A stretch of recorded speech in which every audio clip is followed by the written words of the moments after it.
கொஞ்சம் தூக்கு. தட்டு.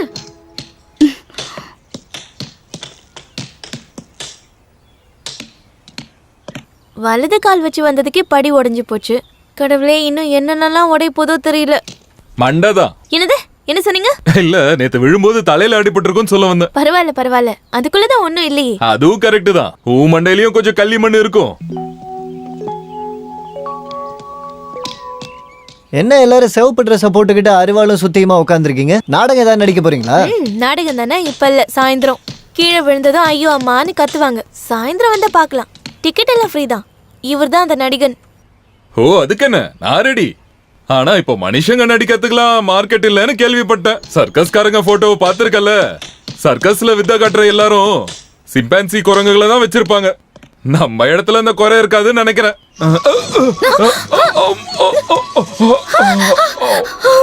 சாரிமா. ஐயோ, ஒரு பொண்ணு மேல விழுவாங்க. அதனால தான் சாரி கேட்டேன். சாரி. Soap, brush, paste. அக்கா, சினிமால ஹீரோ ஹீரோயின் இந்த மாதிரி விழுந்ததுக்கு அப்புறம் தான் லவ் பண்ணுவாங்க. உங்களுக்கு ஏதாவது லவ் வந்துச்சா? சும்மா போடி. லவ்வா லவ். அம்மா, இத சரி பண்றதுக்கு ஆசாரிய கூப்பிடுறது நல்லது. பாவம், அந்த பொண்ணுக்கு இடுப்பே ஓ, உடைஞ்சிருக்கும். அப்ப ஏன் இடுப்பு உடைஞ்சா உனக்கு பிரச்சனை இல்ல? இல்ல, உங்களுக்கும் அந்த மாதிரி தான். தோ அதுதான். அதை தாண்டிங்கன்னா கோலம். சரி, நான் கிளம்புறேன் சார். சரி.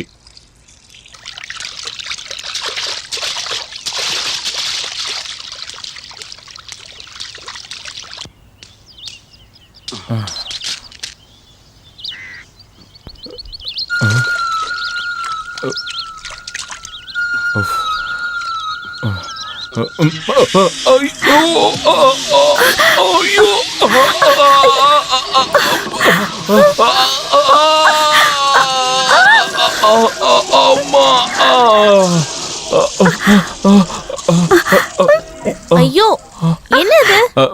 நான் விழுந்துட்டேன். பொண்ணுங்க குளிக்கிற இடத்துல தான் விழுவீங்களா?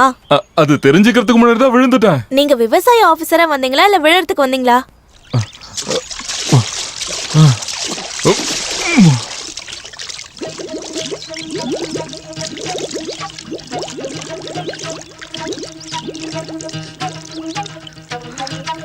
ஐயோ, செத்துட்டாரா?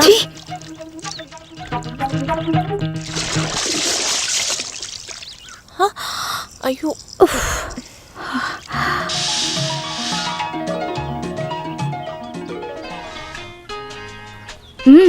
என்ன பாக்குற?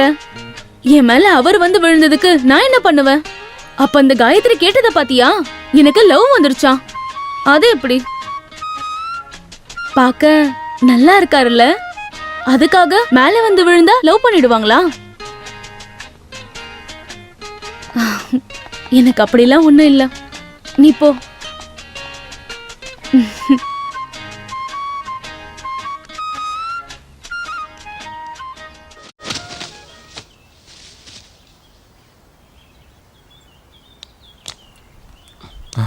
கரண்ட் இல்லையா?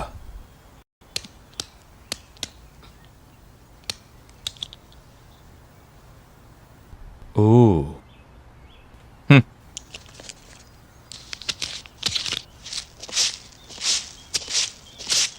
ஒரு கத்தி கொடுங்க. அந்த கத்தியை வாங்கி கொடு. பயப்படாதீங்க, யாரையும் வெட்டலாம் மாட்டேன்.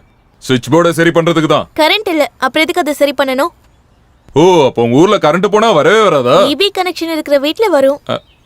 புரியல. ஈபி காரங்க இந்த வீட்ல ஃபியூஸ் புடிங்கிட்டு போய் 2 வருஷம் ஆகுது. இந்த வீட்ல இருக்கிற ஒயர் எல்லாம் மாத்தினாதான் கரண்ட் கொடுப்பேன்னு சொல்லிட்டாங்க. அப்படி ஒரு கரண்டே வேணான்னு நாங்களும் விட்டுட்டோம். வெட்டியே கத்தி எடுத்துட்டு போய் சர்க்கஸ் எல்லாம் காட்டாதீங்க. தா கத்தி. குரங்கு பையன். அண்ணன் கிட்ட கேட்டாரு, ஜானிக்கும் உனக்கும் என்ன இருக்கு? அப்புறம் கொஞ்சம் சும்மா இருங்க. அது கூட்டி பெருக்கிறதுக்கும் தண்ணி எடுத்து வைக்கிறதுக்கும் ஒரு ஆள் கேட்டீங்கல்ல, அதுக்காக தான் நான் வர சொன்னேன். ஓ, இன்னைக்கு பெருக்குனது போதும், நீ போலாம். நான் இங்க வரத்துக்கு முன்னாடி நான் இந்த ஊர்ல நடக்கிற விஷயத்தெல்லாம் கேள்விப்பட்டேன். கல்யாணம் பண்ணிக்காத நிறைய அம்மாக்கள் இந்த ஊர்ல இருக்காங்களா? ஆபீஸ்ல இந்த வேலையை கொடுத்ததால உனக்கு ஆபீஸ்ல அதிகமா இடம் கொடுத்தோம். நீங்க என்ன தப்பா புரிஞ்சிருக்கீங்க. அவளை நான் ஏமாத்த மாட்டேன், கல்யாணம் பண்ணிப்பேன். முதல்ல எங்க அம்மாவையும் தங்கச்சியும் கண்டுபிடிக்கணும், அதுக்கப்புறம் கல்யாணம். நீங்க என்ன நம்பலாம், அவளை நான் கண்டிப்பா கல்யாணம் பண்ணிப்பேன். அப்படின்னா இனிமே இந்த ஆபீஸ்ல பார்ட் டைம் ஸ்வீப்பர் வேலை உன் மனைவிக்கு நான் கொடுக்கறேன். கேஸை விசாரிக்க வந்தனா இங்கேயே தங்கிட்டேன்னு எஸ்ஐக்கு தெரிய வந்துட்டதா நான் கேள்விப்பட்டேன். அன்பான புருஷங்க எப்போ அப்படிதான் இருப்பாங்கன்னு அவர்கிட்ட சொல்லுங்க. நான் ஸ்டேஷனுக்கு போயிட்டு வந்ததுக்கு அப்புறம் இதெல்லாம் பாக்குறேன். அந்த அந்த துப்பாக்கி முதல்ல துப்பாக்கி கூட குடுடி. உன்கிட்ட எத்தனை தடவை சொல்லியிருக்க டாடின்னு கூப்பிட சொல்லி. சொன்னா கேட்க மாட்டியா? அது எப்படி? உங்களோட குணம் தான் அவளுக்கும் வந்திருக்கு. சோப்பு சீப்பு கண்ணாடி ஊசி பாசி மாலை செயின் வளையல் மோதிரம் சோப்பு சீப்பு கண்ணாடி எங்கேயுமே கிடைக்காத அழகான முத்துமணி மாலை. ஆட கடவுளை, மனுஷங்க புத்தி இவ்வளவுதானா? ம் ஓவியா, நீ கேட்ட கருங்காலி மாலை இருக்கு, வேணுமா? உன் மணியெல்லாம் ஒன்றும் தேவையில்ல, போய் அங்கேருந்து. அவர் ரொம்ப கோவக்காரு. இப்போ நீங்க போங்க, அப்புறமா நான் வாங்கிக்கிறேன். ஓவியா, நீ ஹோட்டல்ல ஏதாவது சாப்பிட்டா காசு கொடுக்கறதுக்கு நீ ஏதாவது பண்ணுவேன்னு எனக்கு தெரியும். இதுவும் அதே மாதிரி அட்ஜஸ்ட்மெண்ட். இது அப்படியெல்லாம் இல்ல, இவர் என் ஹஸ்பண்ட். என்ன பேண்டு? என்ன வளையல்கள் மாலைகள் சோப்பு சீப்பு கண்ணாடி. கூர்மை கம்மியா இருக்கு. ஐ கரண்ட் வந்துருச்சு. ராதாக்கா, கரண்ட் வந்துருச்சு. அக்கா, நம்ம வீட்டுக்கு கரண்ட் வந்துருச்சு. ஏய், கரண்ட் வந்துருச்சு. அக்கா 2 வருஷமா வராத கரண்ட் இப்ப எப்படி வந்தது?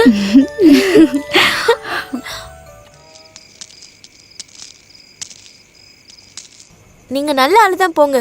எங்க யார்கிட்டயும் சொல்லாம இபி ஆபீஸ்க்கு போய் பணம் கட்டிட்டீங்களா? நான் இல்லை, சார் தான் பணத்தை கட்டினாரு. கட்டினதுக்கு அப்புறம் தான் எனக்கே தெரியும், இந்த பொறுப்பையும் அவரே எடுத்துக்கிட்டாரு. அப்புறம் ரீஒயரிங்னால மட்டும் பியூஸ் பிடிங்கிட்டு போல 2000 ரூபாய் காசை கொடுக்க வேண்டி இருந்துச்சு. அதை 4 முறையா கட்டணும். 2 பங்கு நான் அடைச்சிட்டேன். அப்புறம் புது மீட்டர், மெயின் சுவிட்சு, எர்த் ஒயர், பல்பு எல்லாம் சேர்த்து 1000. மொத்தம் 2000 ரூபா. இந்தா புடி. அந்த ஃபியூஸ் கொடுக்க வந்த லைன்மேன் ஏதோ கார்டு இருக்குன்னு சொன்னாரு, எங்க? அவரை நாங்க பார்க்கல. அவர் வரும்போது நாங்க இங்க இல்ல. அதை தெரிஞ்சுதான் வர சொன்னேன். பணத்தை நான் தான் கொடுக்கறேன்னு தெரிஞ்சா ஃபியூஸ் கொடுக்க வந்தவங்க ஃபியூஸை நீ புடிங்கிடுவேன்னு தெரியும். இப்ப யார் சர்க்கஸ் காட்டுறான்னு புரிஞ்சுதா?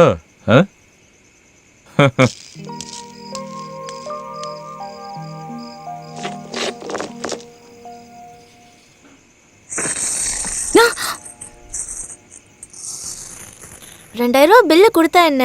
அவர் உதவி ஒன்றும் நமக்கு தேவையில்ல. இந்த சில்லறை காசை வச்சு என்ன பண்ண முடியும்? இப்போ இருக்கிறத கொடுத்துருவோம். 50 ரூபா 60 ரூபா இருக்கும். எண்ணி பார்க்குறேன். ம்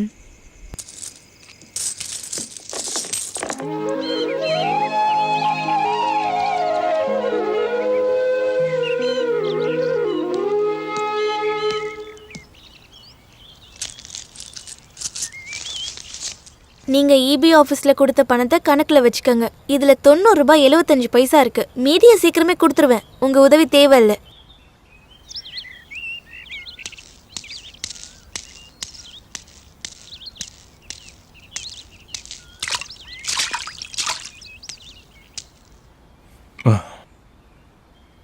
காசை இன்ஸ்டால்மெண்டா வாங்குறது நான் இல்ல, இபி ஆபீஸ்.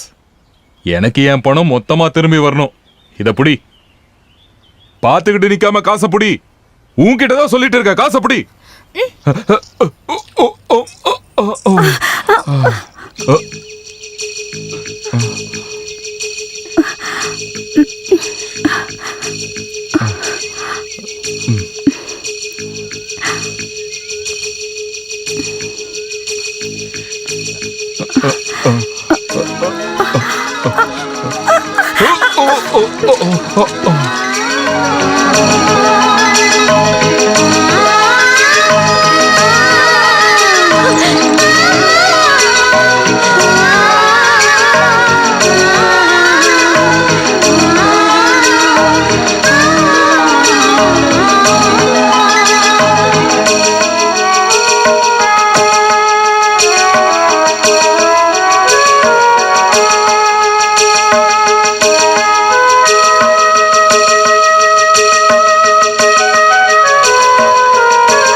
அண்ணா அண்ணா என்னம்மா?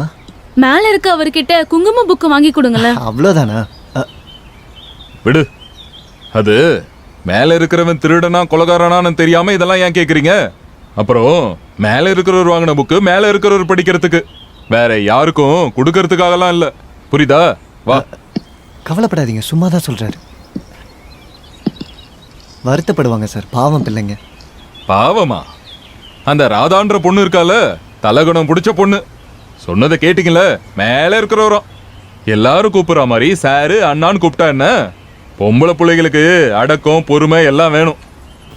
ஏதோ அவங்க தான் பெரிய ஆளுன்னு நினைப்பு. சே, நீங்க என்ன சார் சின்ன பசங்க மாதிரி? நான் எப்படி அவங்க முகத்துல முழிக்கிறது?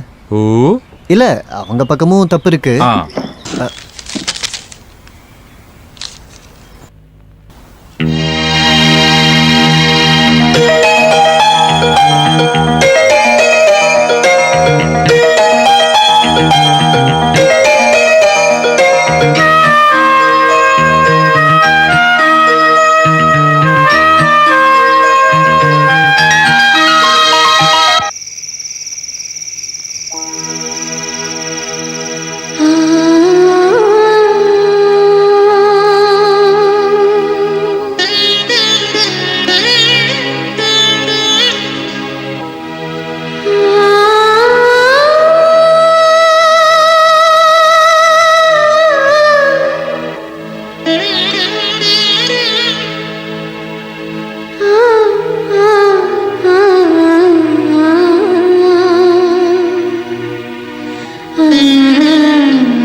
மன்னிச்சிரு.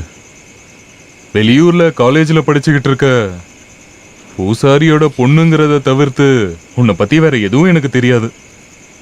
இந்த புக்கை கேட்கும்போது நீ எழுதின கவிதை இருக்கும்னு நான் நினைக்கவே இல்லை. கவிதைய படிச்சேன். நட்சத்திரங்களுக்கு செய்யும் புஷ்பாஞ்சலி, யாருக்கும் தெரியாத ஒரு ரகசியம். பிடிச்சிருக்கு, ரொம்ப பிடிச்சிருக்கு.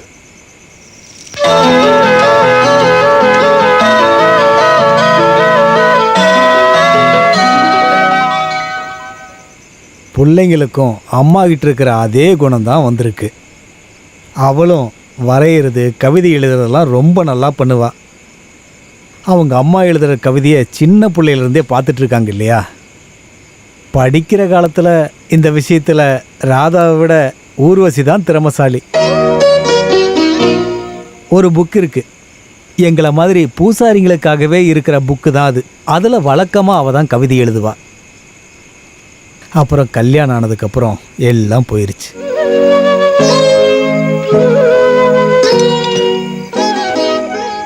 இந்தா நீ எடுத்துக்கோ. வேணான்னு நினைச்சேன். வெத்தில போடுறதுல சரி, போட்டுட்டு எங்கேயாவது துப்பி வச்சா காலையில சும்மா விட மாட்டேன். நீங்க எல்லாரும் போய் வெளியில துப்பிக்கோங்க. ஐயோ,